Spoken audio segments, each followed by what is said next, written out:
taataan li nga xam ne mooy programme président Macky Sall lu am solo la loo xam ne def na ko fi pour yéen it su ngeen demee ci seen politique bi ngeen am ay argument yoo xam ni su seen naataango adversaire waxee teg ngeen mën a wax teggi ko loolu mooy rôlu meeting mais dakk la tàccoo bi xumb bi baax na mais am ay argument aussi te ñi nekk ci kaw am nañu argument yooyu te président Macky Sall moo ko def dans ce pays loolu lañ leen bëgg a tegtal dëgtal leen ko ngeen wax ko sans plus tarder dañuy commencer liggéey bi mbir moo gis nag dañ koy ubbee ci ñaan yooyu dañuy ñaan suñu papa Youssou Senghor nga xam ne mooy le sage bi nga xam dafa bokk ci commission des sages ñu jox ko kaddu gi mu def ay ñaan ubbi bu ko defee ñu teg ci monsieur le maire le plénipotentiaire comme meeting officiel la ouverture officielle la te moom mooy plénipotentiaire bi nga xam ne le président Macky Sall moom la désigné ne ko Moussa yaay maire Mboro demal nekk le plénipotentiaire chargé des opérations électorales. ñaan mooy gànnaayu ñëpp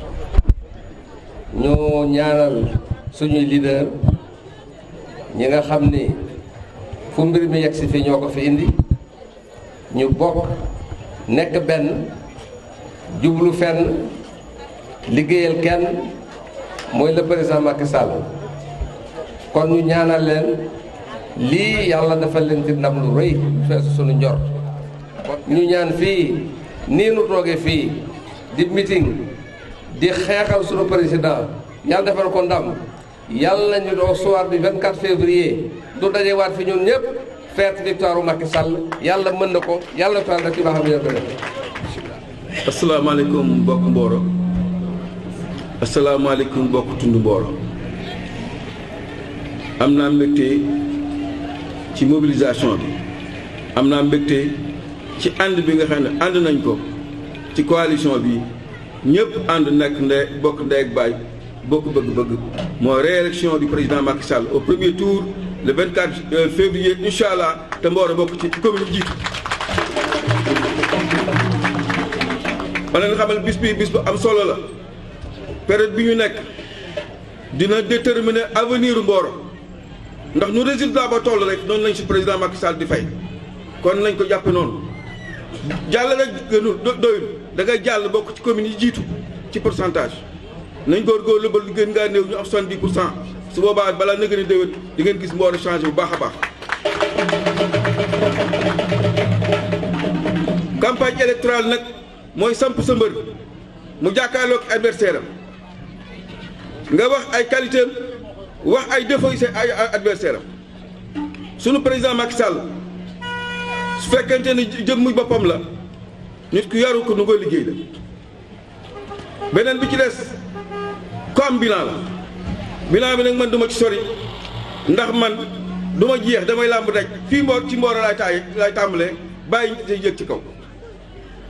bi président Macky Sall di yëg fii bi muy nekk au pouvoir Mboro maroon na Mboro lëndëm na léegi Mboro walwal Mboro ràññ bi président Macky Sall di falu Mboro foo jëm yoon yëpp ay kàmb la ba yoon yi dañuy teggi ku jëm Dakar da ngay jaar Thiès yoonu géej da ngay weg da ngay gaare pour sa morom jàll léegi nag ñeenti xibla yëpp foo jëm am na tali bu bees tali géej bi mi ngi nas nasi tali Dakar bi mi ngi nas nasi tali Tivaouane bi mi ngi nas nasi tali fii ba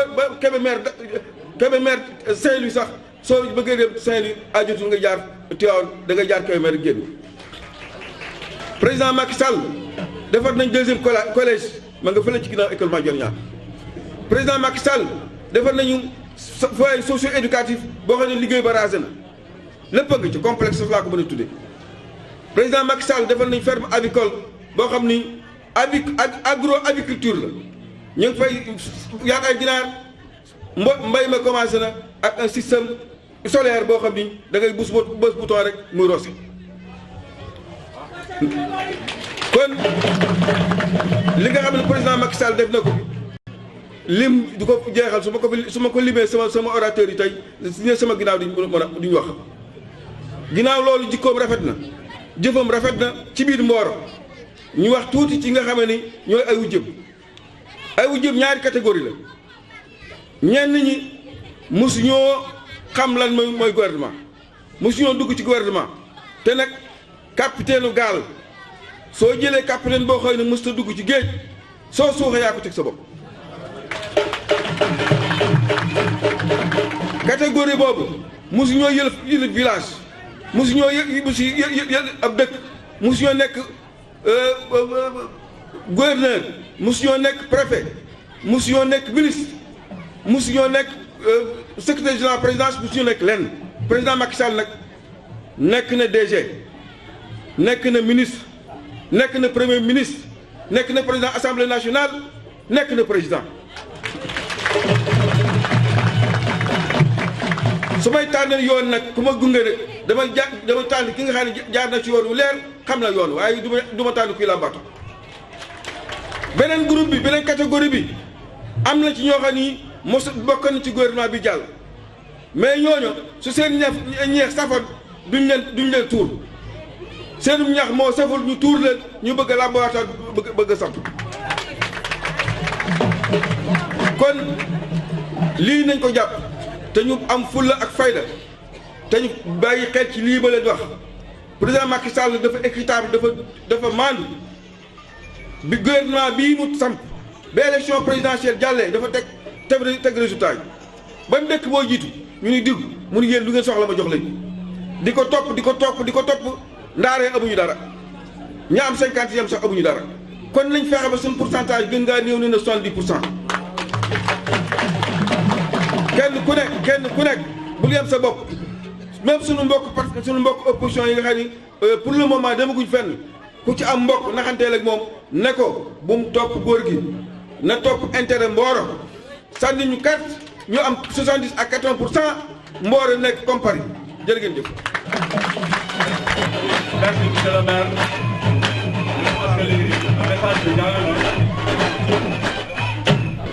Asalaamaaleykum mbokki Mboro asalaamaaleykum askan wi ginnaaw bu ñu leen nuyoo ñi ngi sant yàlla di julli ci Yonent bi di leen wax nag sunu jataay fii ak sunu kilifa yi ci ginnaaw lu simple kese la mooy fal président Macky Sall dès le premier tour le 24 incha allah olof nag dafa am lu mu léeb nee na la mu saf ka ko maca ko xam te bay ci sa wewu tànk ñun nag dañu ko ñamba xam la mu saf tàmbalee bay suñu wewu tànk en 2012 bi muy ñëw au pouvoir président Macky Sall ICS doyoon na waar man fa laay liggéeyee xam naa la fa ne Mboro sëngéem Daaru Xudu sëngéem Tivaouane sëngéem mu ñëw 2012 fayal ñu bor yi hôpitaux yi pharmacie yi case de santé yi banque yi ba fi may wax ak yow nii tey ba fi ñuy wax ak yéen nii tey ICS def na chiffre d'affaires 2018 200 et quelques milliards à grâce de kii président Macky Sall kooku ñu defal loolu bu ñu waxee ne bu amaatee deuxième mandat dinañu defal lu ko raw war nañ koo nangu war koo gëm parce que lu yenu maanaa la bi si des bi muy ñëw en 2012 Mboro am na problème mu ndox am na problème mu courant maa ngi dëkk ginnaaw lycée dama yéeg sama kaw kër xool à 5 kilomètres da ngay gis poteaux yi ak fil yi ak lampe yi loolu kenn defu ko sama dëkkandoo yii ñoo koy seede parce que maa ñoom ñoo dëkk dama ne nañu fexe bu ñu def violence bu ñu xeex bu ñu xuloo ndax nag dañoo takk cax te borom cax du xeex ak borom baatu kese te ku gémmiñam di nàcc du wax jàmm non violence le 24 ñu dem ci urne yi fal Macky Sall dès le premier tour le 25 ñu def caravane jaar ci tali bi fêter suñu victoire vive Macky Sall vive candidat Sall. defe naa ne tey jii li ñu dajale tey du dara lu dul war a ànd accompagner le président Macky Sall pour sa réélection au soir du 24 février. dina am na ñoo xaw a jaaxle bu ñu gisee ni Cheikh Diop ma ngay militaire Macky Sall mais yaakaar naa ni que biñ tollee ci as jamono ak sama leader le président Modou Diagne Fada dañoo xool taxaw def ak taxaw seetlu xool ne ko ñun ak président Macky Sall dañoo am ñaari gis-gis benn bi dañoo am convergence idéologique mais maanaam ñoo bokk idéologie nekk ay libéraux ñëpp ñaare ba ñu am convergence programmatique mais maanaam programme bi président Modou Diagne Fada naaloon pour dox bu jotee réew mi dox la ko dafay gis programme boobu ni ak programme président Macky Sall daanaka benn lañ mooy 6 ak 9 la boo jiwoo bi mu ba dem noonu moo tax bi gisee président Macky Sall ñu def suñu ñaari programme mu nekk benn programme commun ci le président daal sukkandiku sax ba ne day dans sa gouvernance 2019 2024 dafa am yenn li ñuy wax les 5 axes majeurs premier axe bi mu ne c'est la jeunesse et la formation professionnelle pour l'employabilité. Deuxième axe bi mu ne c'est l'économie sociale et solidaire à travers aussi la DER bi mu teg sur place pour au moins accompagner les jeunes et les femmes. Troisième axe bi mu ne c'est l'économie numérique mooy maanaam instant bi ci xarala yi ci li gën a yëngu. Quatrième bi mu ne c'est l'économie verte te yaakaar naa ne que monsieur le maire xam naa jot ko wax mais au moins su Mboro éligible sax ci économie verte boobu. Cinquième axe bi mu ne c'est l'industrialisation parce que dëkk am réew pour mu développer il faut que mu am ay industrie yaakaar naa ne suñu gox bi ñu nekk kenn duñu jàngal mbirum industrie. ñetteel ba def naa président de la république nekk di wax ay mbiram yaakaar naa ni dafa leer ni ko sama leader yaa ngi waxee rek mooy mbirum président Macky Sall programme am la mu daj la xool gis mooy maanaam amul lu ñuy naataanle kon yaakaar naa ni li ñu leen ñaax rek mooy ku nekk jël bu fekkee ku am na jël seen carte di jël seen carte ñaareel mooy jour vote bu jotee amul naa damay xaar ba añ ba pare wala damay xaar ba dem marché ba ñëw bu ngeen xëyee suba teel balaa nga def lenn demal vote ji door a ñëw toog parce que vote bëri balaa midi jot ñun suñu nit voté ba pare luy xew après xew mais ñun dañ sécuriser suñuy vote kon yaakaar naa ni que mbir bi la Macky Sall bu ñu koy wax duñ fi jógee parce que lañ naan li olof ñaar di wax rek naan fu dara nekkul ku ko def dara ba dara defal dara nga kon président Macky Sall dara la di wóor na si. Assalamualaikum mbokki Mboro. Chers leaders de la grande majorité présidentielle, mes chers compatriotes, maa ngi leen di nuyu ci seen tur ak seen sant di rafetlu cette mobilisation exceptionnelle di jiital ci nuyoo yi notre plénipotentiaire, le maire de la ville de Mboro, Moussa Ndiaye.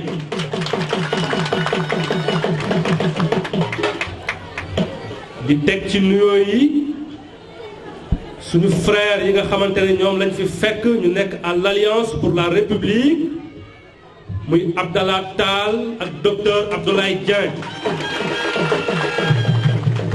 may nuyu mon oncle Cheikh Ahmed Tidiane Ndiaye mi fi toogal Robert Sagna, mon grand frère Cheikhou Diop LDR Yeesal de Modou Diagne Fada ak ñi nga xamante ne ñoom ñoo fi nekkal l'AFP seen discours rafet na le parti socialiste fàttewuma leen bref comme ni ko turam di wooyee la grande majorité présidentielle ku lim juum ku ñu limul nga xam ni ci la bokk. Chère population de Mboro, le maire Moussa Ndiaye a fait l'économie des réalisations du président Macky Sall ici à Mboro.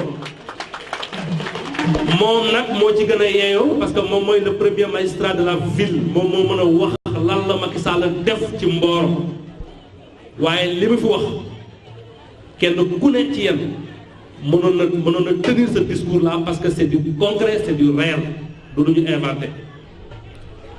Sénégal nag kenn du ko defar te mënoo wax li président de la République def à l'échelle nationale kenn ku ne ci yéen xam ni en 2012 lorsque son excellence le président Macky Sall accédait à la magistrature suprême am na fu mu fekkoon Sénégal par sa vision par son audace Macky a mis en place une matrice de politique économique qui transcende la mandature muy tudd le plan Sénégal émergent nga xam ni Sénégal mën na cee tënku di dox jusqu'à l'horizon 2035 man nekk naa ci plateau télévision yi di débattre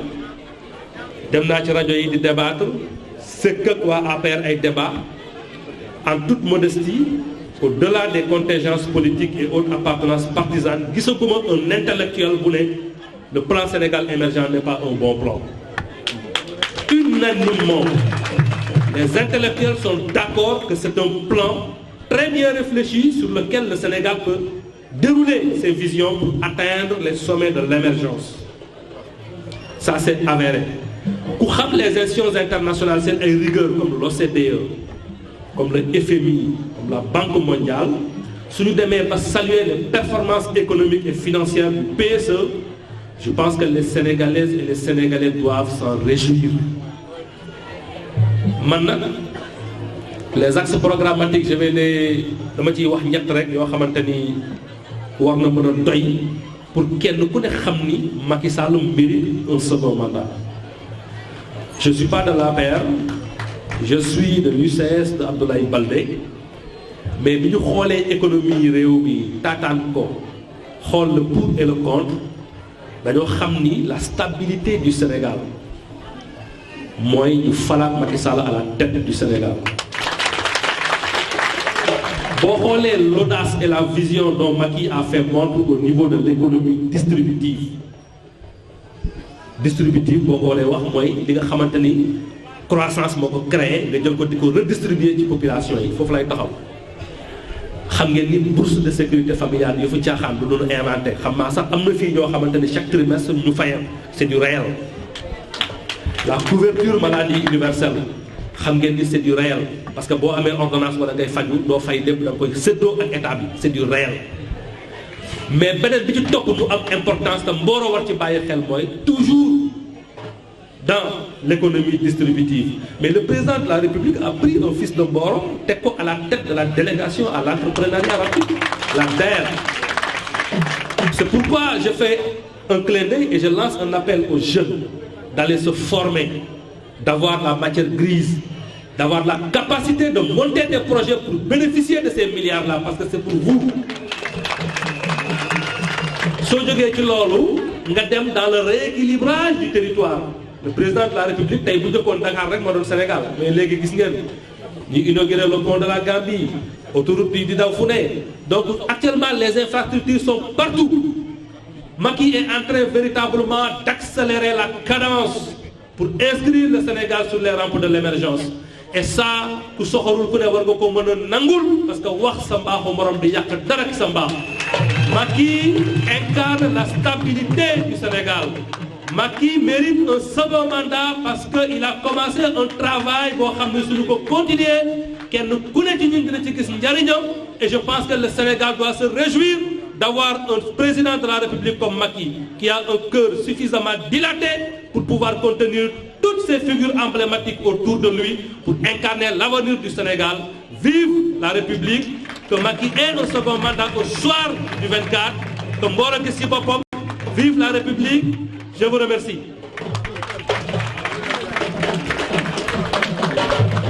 Merci Boubacar.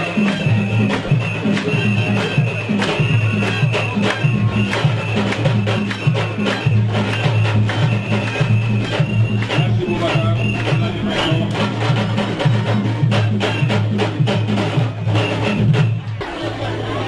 Jërëjëf la coalition. La grande coalition Benno Bokk Yaakaar maa ngi nuyu tous les leaders ici présents nga xam ne ñoo formé la grande coalition du Benno Bokk Yaakaar lii lañ doon xaar ci yéen def ngeen exception dans tous les départements de Tivaouane moo di yéen ñëpp tous les partis politiques ànd nañu fii ci Mboro ñu ngi nii loolu déjà dal na xel kon yéen ñi nga xam ne yéen population de Mboro comme ni ma jiitu ni ñu ko waxee léegi président Macky Sall li mu def ci Sénégal ku ko gisul moo di amulooy bët ni ma ko libe fi keroog ci wàllu tëli yi 2012 bi fi egsee mi ngi fi fekk 560 kilomètres de route ak 32 kilomètres d'autoroute tey mi ngi ci 221 kilomètres d'autoroute ak 1770 de route beneen bi mooy mi ngi fekkoon Sénégal kuy kamat loolu yëpp mën nga ko seede mu fekk fii 521 mégawatts tey Sénégal day jaay courant loolu ñëpp mën nañu ko seede loolu vraiment li ñuy wax weddi gis bokk ci président Macky Sall bi mu ñëwee ba léegi yéen jigéen ñi gis leen njëg yi benn njëg yokkul ceeb yokkul diwlin yokkul gaz yokkul dara yokkul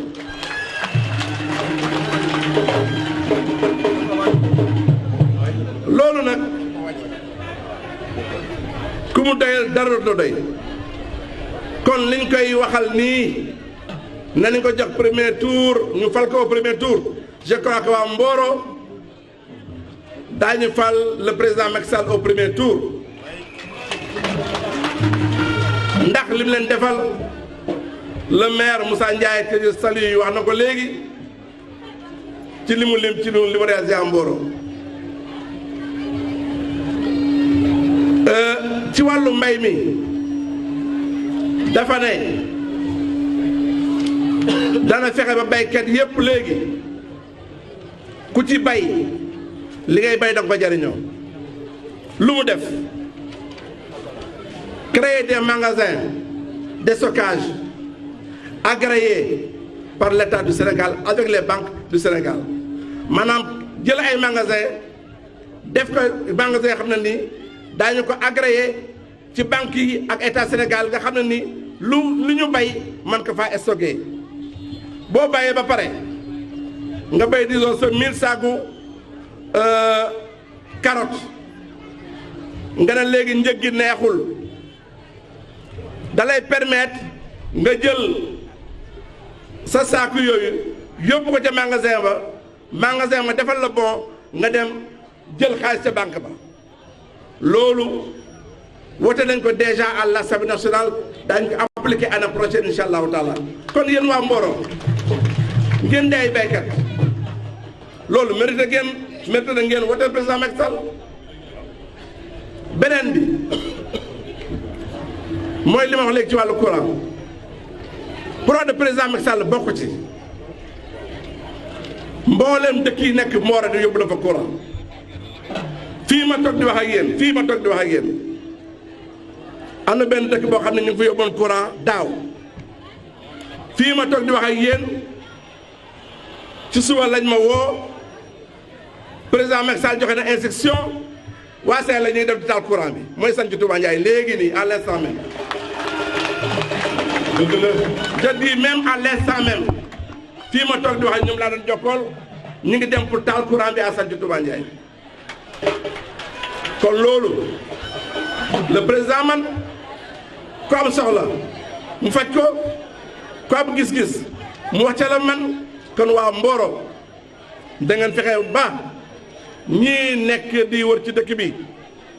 nga xam ne nii kenn mënu jël sa kër waxtu laa ab réew na ngeen fexe buñ leen yóbbu na ngeen fexe ngeen teel a jóg le 24 ngeen dem teel a wote ji xaar résultat yi ñu ne vive le président Macky Sall au premier tour. waaw bu leen loolu te am nañ ci yaakaar ndax gis nañu seen pas-pas gis nañu seen dëggu gis nañu ni ngeen toppee ci ginnaaw président Macky Sall ak seen leader kon vive la coalition Benno Bokk Yaakaar vive Mboro vive le président Macky Sall vive le président Macky Sall dañ ko fala au premier tour vive le président Macky Sall vive la coalition Benno Bokk Yaakaar.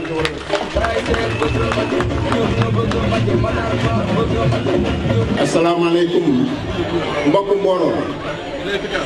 maa ngi nuyu militant bu coalition ak la grande coalition présidentielle élargie maa ngi nuyu tous mes camarades yi nga xam ne ñoo nekk fii ci podium bi te le plénipotentiaire di notre maire Moussa Ndiaye jiite ko bu ma tuddee Moussa Ndiaye rek tudd na ñi ci des yëpp maa ngi leen di nuyu. ñu ngi ci élection je pense que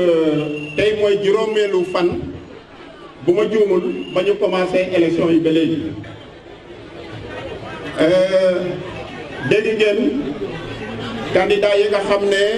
ñu ngi dugg biir Sénégal di campagne di seet naka la ñu mën a naxe population yi pour population yi voté leen mais dama leen di bëgg a expliquer li may wax nag c'est un peu technique ce qui fait que ñu bari mën nañ koo ñàkk a comprendre mais dama dégg benn candidat mu ne bu nekkee président de la république dana supprimer fonds politique nee na fonds politique dootul am président de la république ma bëgg leen wax ne kooku amul expérience xamul lan mooy état xamul naka la présidence di doxe puisque boo nekkee président de la république nga supprimer fonds politique maanaam supprimer nga sécurité Sénégal bu ngeen gisee li xew Mali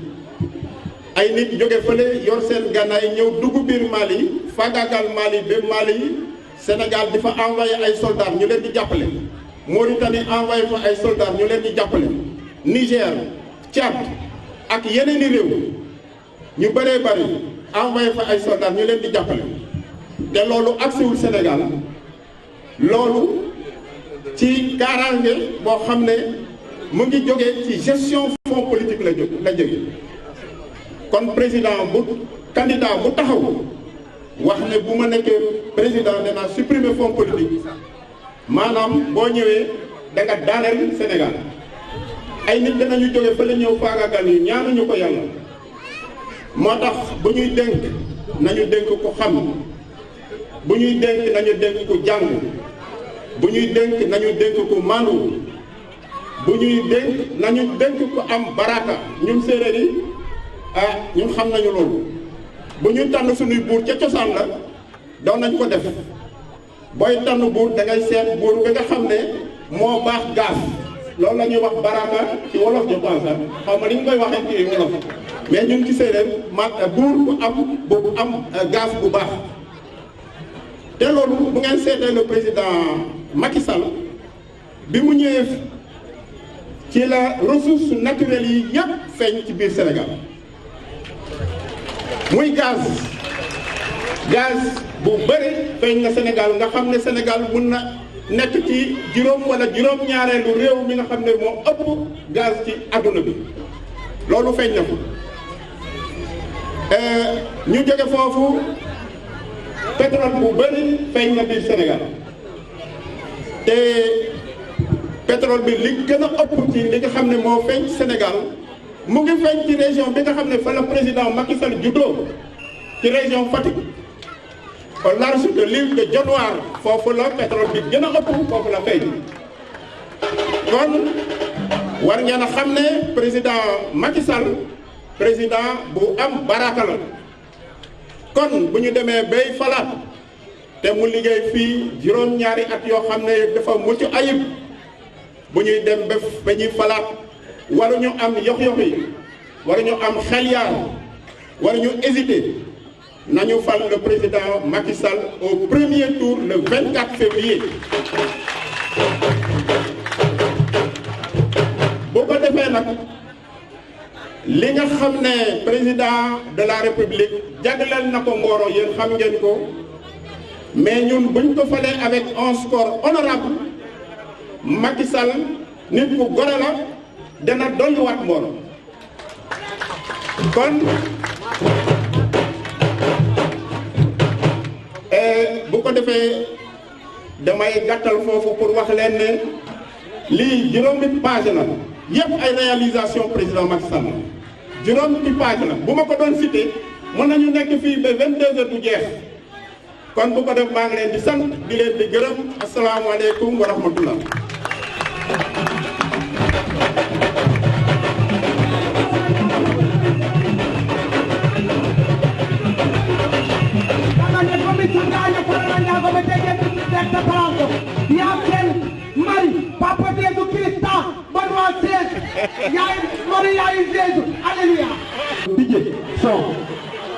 loolu mooy programme bi ngeen gis lépp nag ñu tënk ko ci biir plan Sénégal émergent bu plan boo xam ne boo ko xool di ko tax a jóg mooy yokkute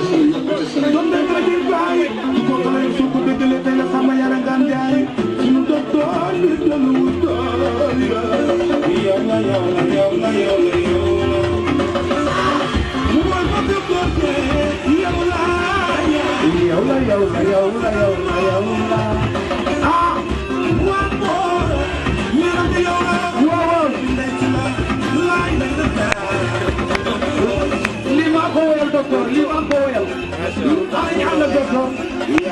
mën nga yow lu tax yaa ko def mën nga yow Mati kum deeti bëreel daan na mbër yi du ma ñi seetaan kum deeti bëreel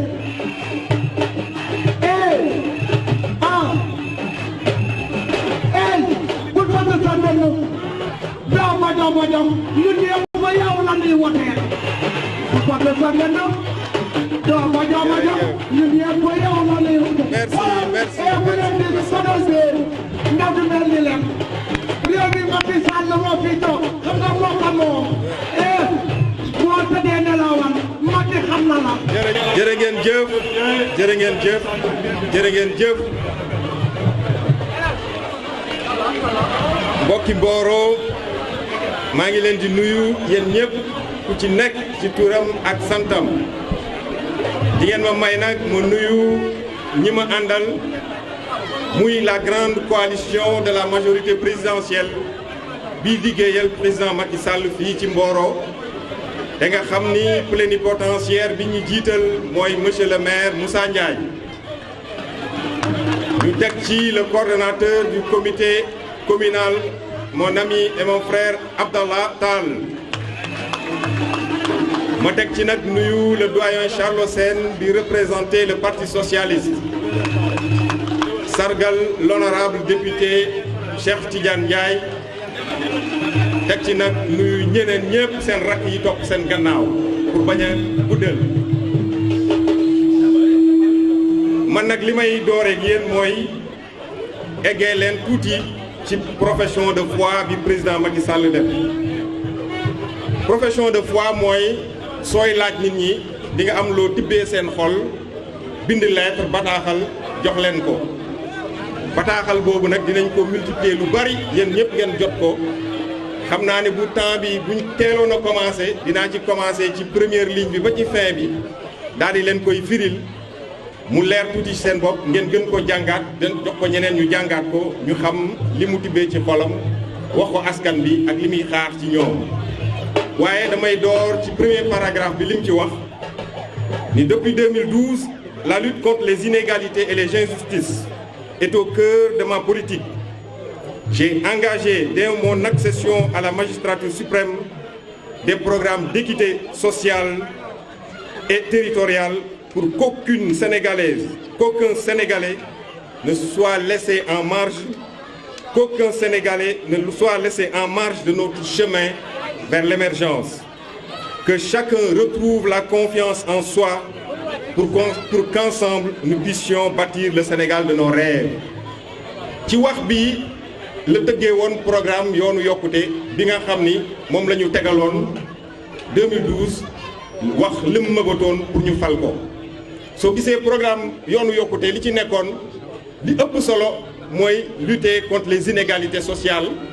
benn bi laaloon ndaw yi ak jigéen ñi ak monde rural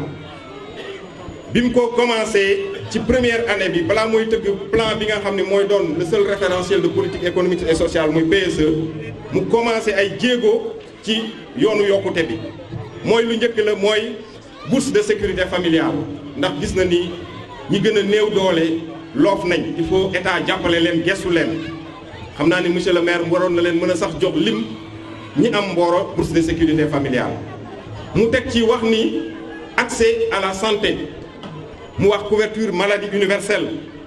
loolu yaakaar naa ni Sénégal yëpp xam nañ ko mu daal di def ni état bi day supporter frais de santé wu askan bi parce que ñi am couverture maladie mooy fonctionnaires yi ak ñi liggéey ci entreprise privée yi mu tëgg li ñuy wax la couverture maladie universelle ba pare yokk ci nag des programmes de gratuité mooy xale yi amagul juróomi at danañ faju ci dispensaires yi te duñ fay dara ba hôpital mag ñi am 60 ans dinañ leen faj Sésame plan Sésame ba wax césarienne soxna yi nga xam ni am nañ jafe-jafe ci bi ñi matu balaa muy egsi ñu daal di leen defal césarienne gratuitement te xam nañ ni bu njëkk césarienne ay 600 700 000 loolu lu am solo la. mu wax monde rural bi tamit ci injustice yi la wax ay bon la fi fekkoon nit ñi joxe bëy seen ñax joxe seen gerte gars yi duñ leen fay di leen wër-wërloo mu ni loolu du fi amati premier plan mu ni jiwu bu doy subvention yu taxaw motorisation indi leen ay moyens yuñ liggéeyee ba nga xam ni li Sénégal doon produire yëpp boo ci laal li mu fi fekkoon ci 2012 fi mu ne nii multiplier nañ ko par 4 ba nga xam ni dinañ jëm ci li ñuy wax programme d'autosuffisance en riz parce que suñ ci tegaatee benn ou ñaari at yaakaar naa ni Sénégal mën na bañati importer ceeb te gis ngeen ni 2012 saaku ceeb baa ngi woon 25000 léegi nag yaakaar naa ni ceebu vallée bi ku am 9000 maximum 10000 war nga ko mën a am kon kooku wàññi bu am solo la. ah bi mu defee yooyu nag mu daal di ni nag ren moom damay laajaat su may nekkoon di lim li ñu fi def yëpp xam naa ni duñ fi jóge comme ni ko doyen Cheikh Tidiane Ndiaye waxee mu ne nag fi ñu jëm bi ma réglé yu bari li ñu gis yëpp mu ne nag programme bu bees bi dañ koy wax les 5 initiatives les 3 programmes et les 5 accès universels. initiative yi sama rak Cheikh Diop wax na ci dara ak Diassi PSE jeunesse PSE économie sociale et solidaire Boubacar xaw na ci dugg mooy ci fi ma nekk fi ñuy wax délégation à l'entrepreneuriat rapide des femmes et des jeunes ci programme bi jëm wax na ni délégation à l'entrepreneuriat rapide des femmes et des jeunes soo moytul ñi yoroon source de financement wu état yëpp jëmoon ci askan bi dina leen dajale ci entité boobu doté ko alal ju bari ba nga xam ni en dehors financé dinañ former jeunes yi ubbi leen ay entreprise teete leen ñu jël seen ay rak ba nga xam ni soo moytuwul jeunes yi dootuñ soxla sax état di leen laaj di leen tàllal liggéey loolu programme bu am solo la te lii mu tëgg mooy début bi mooy parce que délégation à l'entrepreneuriat rapide des femmes et des jeunes mu def ci 30 milliards kenn mësu koo def ci Sénégal am na ñu doon jéem nag waaye 30 milliards kenn mësu koo def ci programme dédié aux femmes et aux jeunes tey Union européenne Banque mondiale République d'Allemagne ak ñeneen nee nañ dinañ ci dugal seen loxo soo moytuwul balaa ñoo jeexal at bi dinañ jóge ci 30 milliards dem ci 100 milliards loolu am na solo mag sëkk mu wax ni société numérique ci PSE2 PSE benn la mais dañuy wax programme d'action prioritaire 1 ñoo ngi dugg ci programme d'action prioritaire 2 mais PSE benn la économie société numérique mooy xarala yu bees yi gis nga ñun africain xarala liñ tardé woon ci yeneen yi dabu nañ ko ci numérique ndax sooy gis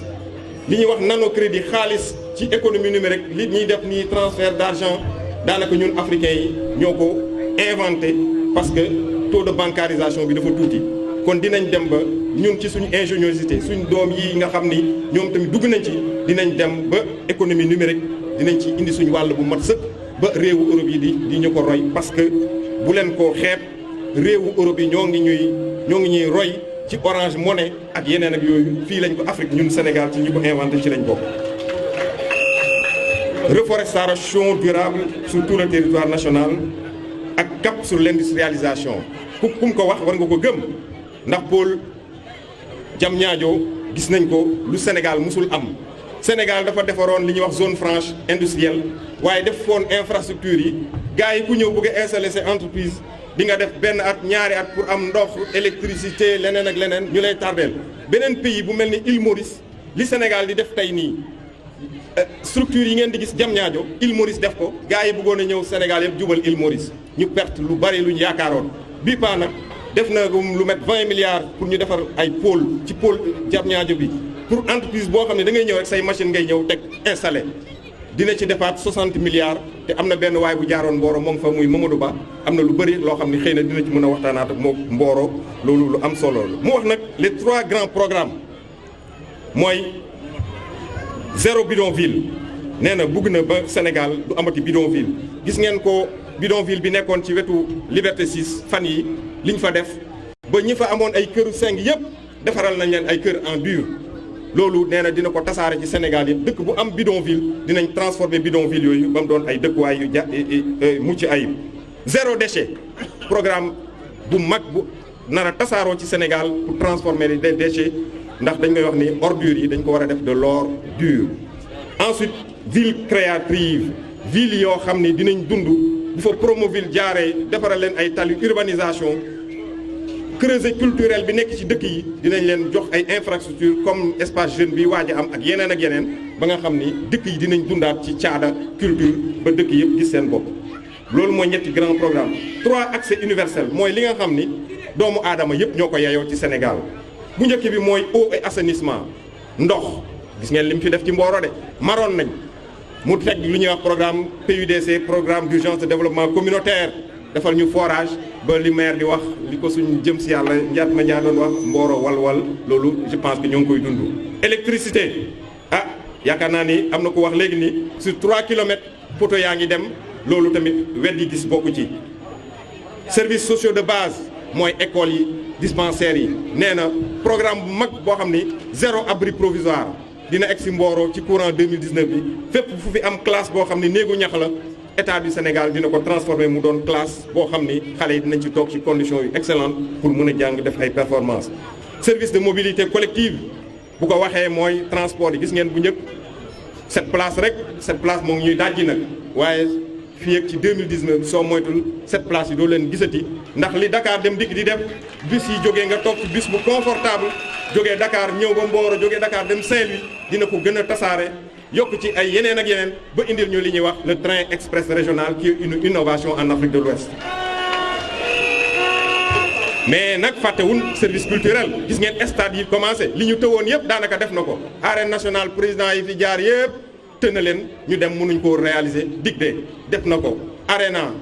stade bu basket li mu tëwoon Sénégal nga xam ni ci basket li mu fi am ci titre adduna bi amu ko waaye Marius Ndiaye bu ñu nee Sénégal na organiser tournoi de basket ñu ne yeyoowu ko parce que amul infrastructure bu baax mu defal infrastructure boo xam ne soo fa duggee da ngay foog ni fa la ñuy jouer NBA loolu la defal kon nag lii mooy programme Macky Sall courant campagne bi chaque jour dinañ ci wax ak yéen ba mu gën a leer ñu former ci jeunes yi ba ñu mën a dugg ci quartier yi di ko waxtaan ak yéen loolu laa bëggoon a wax ak yéen li ci des mooy xam ngeen ko le 24 février ngeen yeewu suba teel dugal carte yi ba urne yi fees dell Macky Sall gagné avec une majorité écrasante yoraat Sénégal ñu jëm ca kanam jëm vers l'émergence je vous remercie jërëjëf.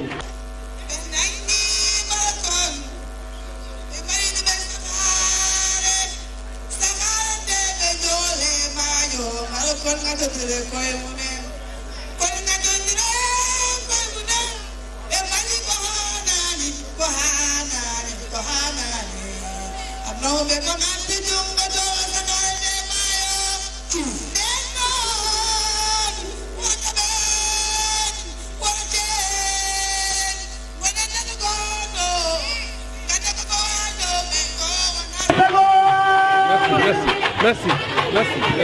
dëkk ci Mboro gëm musique loolu il faut ñu wax ak yow dëgg ne ko gaay ñu dem ma ne xëccoo warus xam naa ku jël ngalam doo perte ana Ablaye Tall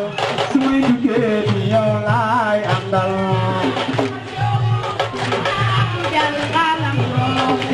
waaw su may duggee ci yow laay yaa ko jomba ñaaw xam naa sa yaay yoon na yow laay woo xam naa sa baay wal ma ita xam naa sa yaay laay lay na la su ma duggee ci yow laay àndal ba yoole naa lo wasalaam ma ñëw ok may leen ma tuuti man wayu ma samay rakk ñu fi ñooy way man waa coalition bi laay waxal sama ay baay waa Benno Bokk Yaakaar laay waxal ñi fi nekk di liggéeyal président Macky Sall bu kenn tëgg bu kenn def ngumbaay ma wax ak ñoom benn minute ma jox leen ndax ñooy sunu ay baay ñoonu woo ba ñu ñëw ñooy sunu ay royukaay ñoonu war a mën a wan loo nga xam ne mu topp ci yéen li ma intéressé mooy lii ngeen def bu nu mu tàggaloo ngeen fonk lii gëm ko bu ko defee ñun den mën a topp ci yéen ginnaaw lii mooy cosaan mais ma Samba ma Demba taxu nu fee loxo ca kaw taxa ñëw mooy yéen ñi ñëpp xam nañu leen ñu ko maye ñu jaar ci seeni tur tànneefu leen am naa tànneefu leen kuy aawoo kuy aawoo kuy aawoo juugal yëngu kuy ñaareel juugal yëngu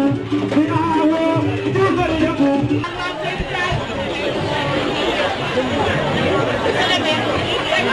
Merci beaucoup. أعوذ بالله من الشيطان الرجيم. بسم الله الرحمن الرحيم. السلام عليكم mbooloo mi. ñoo ngi leen di nuyu kenn ku ne ci turam ak santam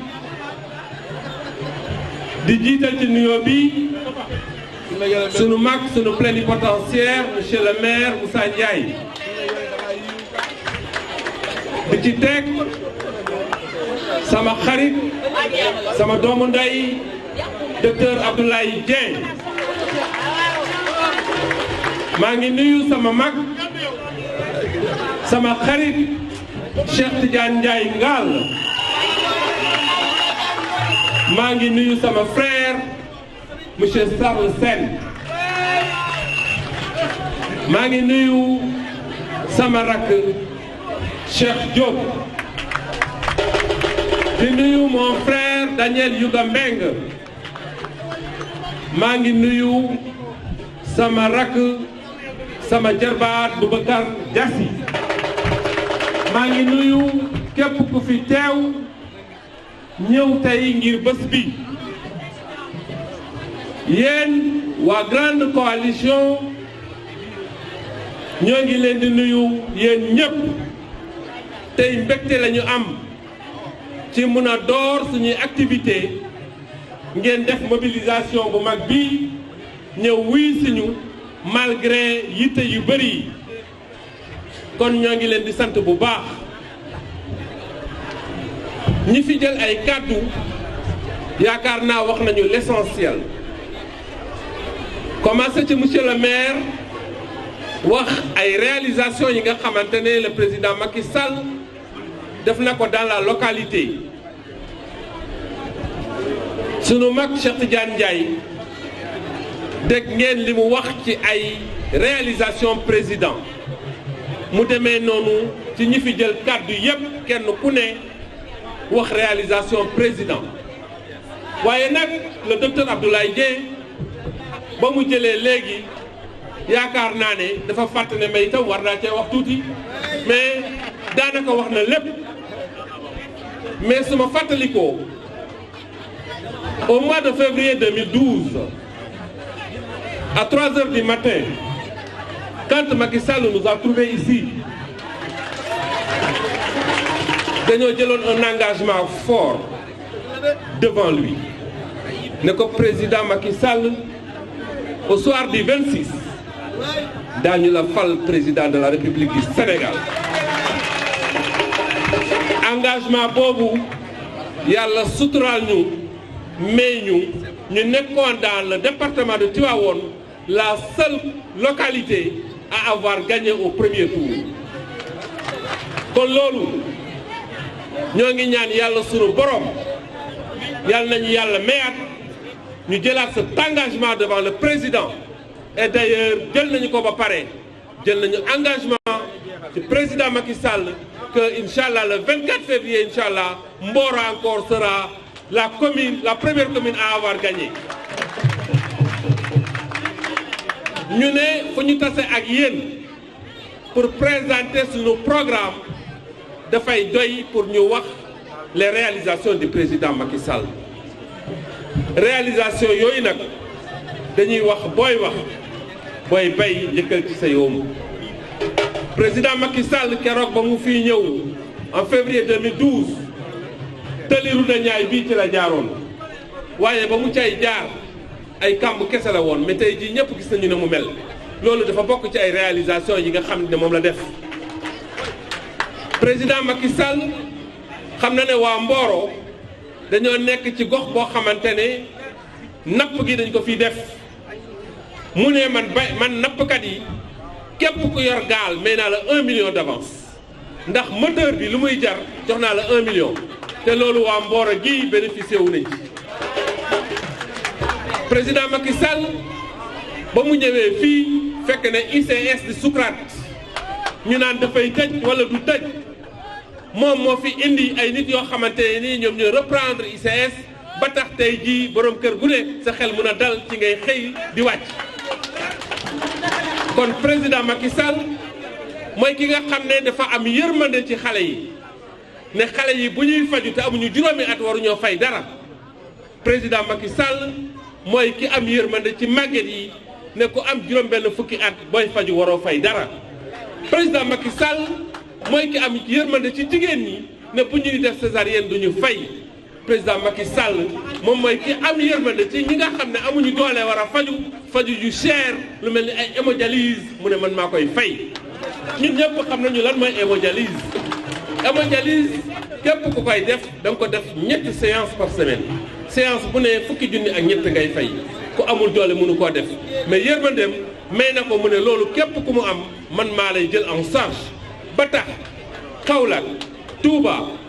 ak yeneen dëkk yu fi amoon ay kii de séance hémodialyse tey yokk na ko ba Thiès gii doo nga indi na ko fii kon président Macky Sall dañu koy delloo ko njukkal mooy votel ko au soir du 24 février 2019 mu jàll au premier tour loolu la ñuy sas waa Mboro kon waa Mboro dafa am li ngeen xam ne defoon ngeen ko en 2012 boobu temps ñun rek ñoo àndoon APR tey jii sama xel dal avec la grande majorité wóor na ma lu ñu mënoon benn tey mën nañu ko fukk kon ñii nekk sama ginnaaw jiital ma ñu ànd nekk benn bokk ndey bokk baay takku nañu ñu bëgg yéen non militant ngeen bokk ndey bokk baay mu bañ a am distinction entre vous kii du militant Ablaye Tall kii du militant Charles Sène mais yéen ñëpp ay militant majorité benn majorité bi ngeen kon nañ jàppoo noonu bokk ndey bokk baay au soir du 24 la victoire sera éclatante ñu bokk ko ñun ñëpp célébrer ko ensemble maa ngi leen di sant di leen gërëm. Fañ na nguur saa roga dem na xooloo fañu fañ dawa caca fañu fañ dawa caca e way malay way sal ngari lam toro jarama malay way sal ngari lam toro jarama e way malay way sal ngari lam toro jarama malay way sal ngari lam toro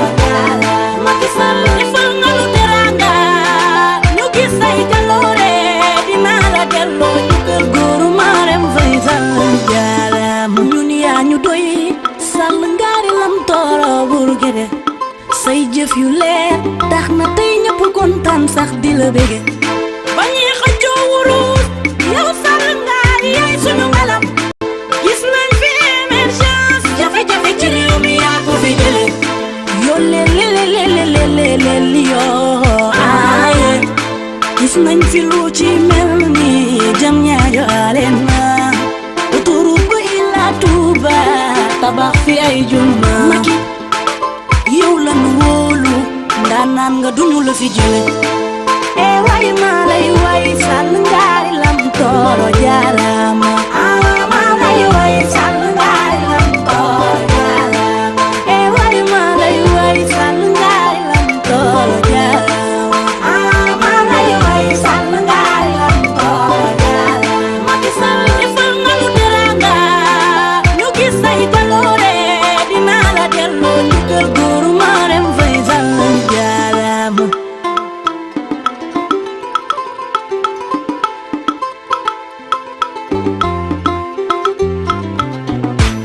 Train express bi am na fi njariñ lool bourse familiale bi am na fi njariñ lool sa vision bi weesu na seen gis-gis Sall Ngaari xoolal ma logement des pèlerins forage yi coupure courant yi wàññeeku na gratuité des soins hémodialyse césarienne